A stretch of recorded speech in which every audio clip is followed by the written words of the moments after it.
அன்பார்ந்த மரியாதைக்குரிய உறவு பெருமக்களே, என்னையும் கூட உயரமாக தெரிகிற மாதிரி காமிச்சிட்டாங்க. தம்பி சாரதிக்கு வாழ்த்துக்கள். நன்றி. உறவு பெருமக்களே, சரியாக ஒரு 222 ஆண்டுகளுக்கு பிறகு நேற்றோட ஒரு மிகப்பெரிய வரலாற்று சிறப்பு மிக்க ஒரு ஜம்புத்தீவு பிரகடனம், முதல் சுதந்திர போர், இந்திய சுதந்திர போர். நம்மெல்லாம் வரலாற்றில் வடநாட்டுக்காரர்கள் எழுதின வரலாறே படித்து பாஸ் பண்ணி வந்துட்டோம். அதனால் மறைக்கப்பட்ட வரலாறு ஒரு அரை நூற்றாண்டுக்கு 1857க்கு முன்னாடி, அரை நூற்றாண்டுக்கு முன்பு நம்மளுடைய இரத்த சொந்தம், நம்மளுடைய முப்பாட்டனார்கள் மாமன்னர் மருதுபாண்டியர்கள் திருச்சி கோட்டலி ஸ்ரீரங்கத்திலையும் ஆங்கிலேய ஆதிக்கத்துக்கு எதிராக ஒரு பெரிய ஒரு போர் பிரகடனம் பண்ணி அத்தனை பேரையும்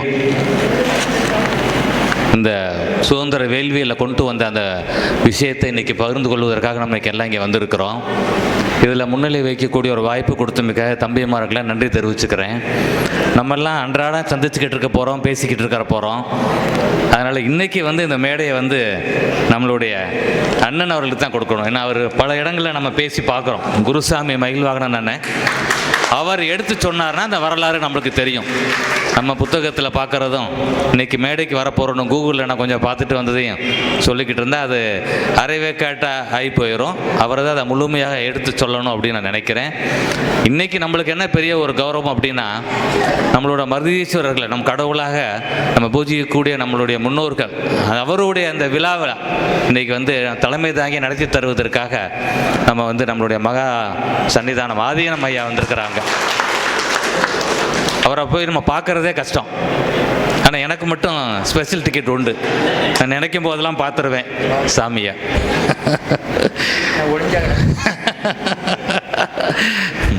டைம்லி அந்த மாதிரி கமெண்ட்டு, நான் ஒளிஞ்சா இருக்கிறேன்னு கேட்குறாரு சாமி. அந்த மாதிரி நம்மளுக்கெல்லாம் பக்கபலமாக இருக்கக்கூடிய ஒருவர் இன்றைக்கி இந்த இடத்துல அவர் இப்போ ஏற்கனவே நம்ம பேசின தம்பி சொன்ன மாதிரி, இந்த பழைய காலத்தில் கோர்ட்டில் ஜட்ஜ் இருப்பார், வக்கீலுக்கு இருக்கும்போது ஒரு ஜூரி ஒரு அமைப்பு இருக்கும், அவங்கெல்லாம் கேட்டு சொல்லுவாங்கள்ல. அதனால தான் அவர் கடைசி அவர் பேச வச்சுக்கிறோம். ஒன்று, ரெண்டாவது யாரும் போயிடக்கூடாது, அவர் பேசுனதை கேட்டு தான் போகணுன்ற 2 காரணத்துக்காக சுவாமியை கடைசி பேச சொல்லியிருக்கிறோம். எங்களுக்கு ஒரு உண்மை தெரிஞ்சாகணும் சாமி. இந்த மீனாட்சி அம்மன் கோயிலை சேர்வக்கார மண்டகப்படின்றதுல ஏன் இம்புட்டு பஞ்சாயத்து? இன்றைக்கி ஒரு உண்மை உங்கள் வாயால் எங்களுக்கு தெரிஞ்சாகணும். எங்கள் மருதுபாண்டியர்கள் திருப்பாச்சி விளக்கு கொடுத்தாங்க. அந்த விளக்கில் இன்றைக்கி வேறு பேரெல்லாம் இருக்குது சாமி. அவங்க தான் கொடுத்தாங்களா? உண்மை தெரிஞ்சாகணும் சாமி. வெள்ளி ரதம் கொடுத்தாங்க சாமி. அது நல்ல ஒரு அருமையான ஒரு நிகழ்ச்சி நடந்தது. ஆனால் இந்த ஏவல் துறையோட கெடுபிடியோடு நடந்துச்சு. இந்த மாதிரி சில உண்மைகளையும் நீங்கள் தரணும் அப்படின்னு சொல்லி அதிக நேரம் எடுத்துக்கிறாமல் வந்திருக்கவங்க அத்தனை பேரையும் வரவேற்று அடுத்தடுத்த கட்டமாக நம்மளுடைய அக்கா ராதா அவங்க வந்திருக்கிறாங்க. எனக்கு தெரிந்த இந்த ஜம்புத்தீவு பிரகடனத்துக்காக முழு உழைப்பை கொடுத்ததில் அக்கா ஒருத்தர். கடந்த வருடம் ஆளுநரை வர வைத்து திருச்சியில் மிகப்பெரிய ஒரு விழாவாக நடத்தினார்கள். நிறைய கேட்குறாங்க. அந்த ஜம்புத்தீவுன்ற விளக்கம்லாம் அன்னை சொல்லுவார். நான் கூகுளில் கொஞ்சம் பார்த்து தெரிஞ்சு வச்சுக்கிட்டேன். பிரமிப்பாக இருக்குது. அதெல்லாம் பார்க்க இல்லை. நம்ம அகண்ட பாரதம்ன்றதை தாண்டி யோசிச்சுருக்கிறாங்க அந்த காலத்தில் அப்படின்றது, நாவலந்தீவுன்றது ஒரு பெரிய பிரமிப்பாக இருக்குது.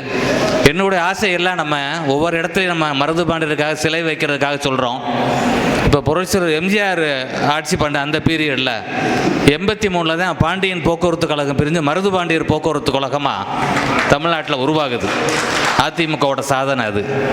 புரட்சித்தலை அம்மா தான் 92 மணிமண்டபத்தை அமைச்சு கொடுக்குறாங்க நம்மளுக்கு திருப்பத்தூரில். அரசு விழாவாகவும் அதிமுக பேரில் தான் அறிவிக்கப்படுது.